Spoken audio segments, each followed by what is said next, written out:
Here's Blizzard. He just got back from the vet Friday. He had his senior blood work done and his teeth cleaned. He had a pretty messy mouth, but he managed to not have any extractions. As you can see, he loves crawling under the covers. He makes quite a mess of the bed, actually. But that's okay.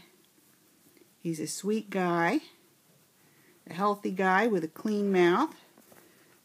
Gets along fine with the other kitties, but would really like to be the only one in the house. That would be his preference because he just loves attention. I don't think you can hear him purring in here, but he's purring away.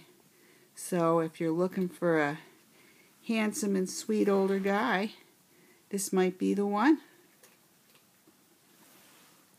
Blizzard.